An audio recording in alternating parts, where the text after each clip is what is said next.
মন্দিরে প্রবেশ করতে কত সুন্দর কিন্তু ফুল গাছ, আর মায়াপুরের সত্যি পরিবেশটা কিন্তু অসাধারণ লাগে। আমরা প্রথমে গিয়েই 50 টাকা দিয়ে টিকিট কেটে নিয়েছিলাম বড় মন্দিরে যাওয়ার উদ্দেশ্যে। তো এখানে তারপরে লাইন দিয়ে আমরা দাঁড়িয়েছিলাম, আর এখানে কিন্তু শ্রীকৃষ্ণের বই বিক্রি হচ্ছিল, তো আমি একটা বই নিয়ে নিলাম। আর তারপরে কিন্তু একে একে কিন্তু আমরা সবাই এখন বড় মন্দিরে যাওয়ার উদ্দেশ্যে কিন্তু রওনা দিয়ে দিয়েছি। বড় মন্দিরে দর্শন করার সময় কিন্তু ঠিক 12:30, সেই কারণে আমরা আর কোথাও না গিয়ে প্রথমেই আগে বড় মন্দিরে যাওয়ার জন্য কিন্তু টিকিট কেটে নিয়েছিলাম। তো তোমরা যারা মনে করছো যে তোমরা বড় মন্দিরে যাবে, তো তোমরাও চলে আসতে পারো এরকম সময়। যে মন্দিরের বাইরের দিক এত সুন্দর, না জানি তার ভিতরের দিক কত সুন্দর হবে, আর এটা ভেবেই কিন্তু আমি প্রচুর এক্সাইটেড ছিলাম। তারপরে কিন্তু আমরা সবাই আস্তে আস্তে কিন্তু ভিতরের দিকে প্রবেশ করলাম। এখানে যিনি প্রভু ছিলেন তিনি আমাদেরকে বলছিলেন যে ভিতরে যেহেতু কাজ হচ্ছে সেই জন্য সবাইকে আস্তে আস্তে ভিতরে প্রবেশ করতে। আর ফাইনালি দেখো আমরা কিন্তু একদম মন্দিরের ভিতরে প্রবেশ করে গেছি, তোমরা দেখতেই পাচ্ছ।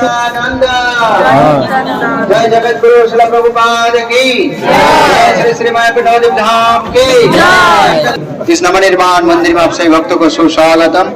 यही है मुख्य मंदिर, मेन टेम्पल, जिसका हाइट है 350 फीट, ग्राउंड फ्लोर से सुदर्शन चक्र तक।